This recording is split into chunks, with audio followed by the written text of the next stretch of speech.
Video number 2 is going to speak about what I have learned about different sides of my family going back to my great-grandparents. My poor sweet sister, 4 years older than me, was my mother's golden child. I agree with Lee Hammock. The golden child and scapegoat are both abused in different ways. One way my sister was abused being the golden child is that my mother acted more like she was a friend than her parent.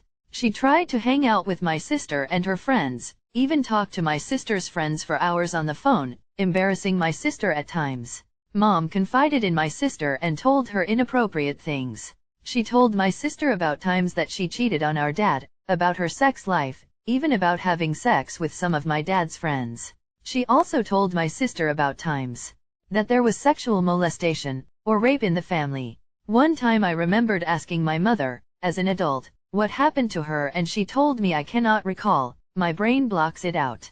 She didn't seem to recall some things. I do think her brain blocks it out, protecting her, because it was horrific sexual abuse. Not only sexual abuse and rape around age 5, she was also raped in high school, beat for peeing the bed in her teens, had an extremely abusive U.S. Air Force father, he was a senior master sergeant, and beat the children often, throwing them down staircases, punching them out, tossing their hippie boyfriends out by their pants, yelling if their silverware wasn't held right, etc. I would tell my mom, "Mom, your dad sounded so violent." She said, he would lose his stripes. They had respect for their parents even though they were badly abused. They did, though, back in those days. Mental illness or sexual abuse wasn't spoken of back then. My mom is one of 9 kids. They used to stay at my great-grandfather's house in another city. I heard my great-grandfather molested my mom's brothers and sisters, possibly his own kids too, but I'm not sure which ones all got molested by him.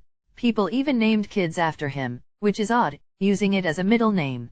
I'm not sure what all was done. However, I do feel a pattern carried down. I found out that my mom's brother, cousin, and a neighbor kid raped my mother when she was around age 5, molested her, and possibly other siblings. It greatly bothers my sister, brother, and I that this happened to our mother. We have hatred for them.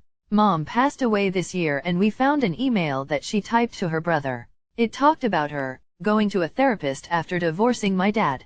She politely asked her brother if she was molested, about flashbacks of rape, and sadly the letter said, "Can you please help me understand? Did this happen to me? Did I lose my virginity? Was I molested? I feel so much shame and it's ruined my whole life." Her brother did not answer that we could see. She also told her brother, "I will always love you no matter what." This breaks our heart. And then the jerk couldn't even show for her funeral because his feet hurt when he lived 10 minutes from her funeral. Of course, after reading this email about what he did, we are pretty angry. It may be best that he did not come. We wonder if some of the reason is guilt, but I believe there are many narcissists in my mother's family that only care about themselves. We think our aunt even was quick to pull the plug on my mom's younger brother who was fighting pneumonia in order to obtain his money, items, and home. I hope that this channel is helpful to people that have personality disorders in their family, that were molested or raped beyond their control. Always remember, it was never your fault. Don't feel ashamed. There are many that have been through it, and it's kept so quiet. I'm here speaking out because I feel molestation and abuse greatly affects families, making people get cluster B conditions, or become empaths, codependents, etc. I noticed on my dad's side. His dad was an alcoholic, they had perfection, and social anxiety. Bad dad's dad and his mom OCPD, I believe. His mother was very controlling. My dad was held down by kids when he was around age 10 that held him at knife point and forced him to perform oral sex. This was something very traumatizing for my dad. He grew up in the hood. His dad ended up dying in his bed from a heart attack at age 49. Dad was only 16 and traumatized for life from it. His mother, I noticed, was very controlling, also triangulated, and had favoritism. She favored my dad's sister over him but was an okay parent, I guess. My parents and my husband's that I'm separated from all do the favoritism stuff. I hate it because it made me always feel unwanted, the scapegoat.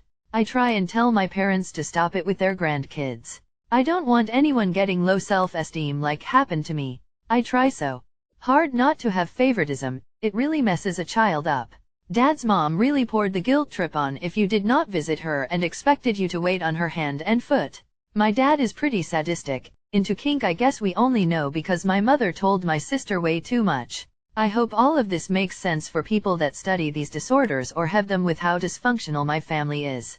I do not think children should hear about their parents' sex lives. However, I noticed my family seemed to pull us into these type of topics. This was video I wanted you all to hear that caused my family to develop a bunch of these conditions to protect themselves. My husband's ex-wife is also a narcissist or borderline. They were married for 4 years. My husband fights, bipolar, and I believe has some narcissistic traits. We're separated and we're married near 20 years. I dated a covert malignant narcissist with BPD-2 after him. Both very abusive. His ex-wife copied every single guy she dated the last 20 years. She almost became them and has a harem of men. She still speaks to. I realized what she is after I was mirrored by that covert malignant narcissist. It made sense why she copied everyone she dated that we used to laugh about. She also copied me, the new spouse, and still does even being separated. We went to Cancun for our honeymoon. A week later she went. I had a baby. A week later she was pregnant. I bought a black Mercedes. She bought a red Mercedes, and I just noticed the other day I have a white Jeep Compass SUV. She has the same exact one. It's a little creepy to me. LOL, it almost feels like that movie Single White Female, but it clearly shows the old wife will mirror the new spouse. Also, when guys from her harem break up with her, they try to hit on me. I think because she's always possibly been jealous of me, so they try to ask me out to get under her skin. I think it's weird and try to get along because I have a stepson, even though I do think she is a narcissist or borderline. My stepson is 26. I raised him too since age 1. He knows his mom has something.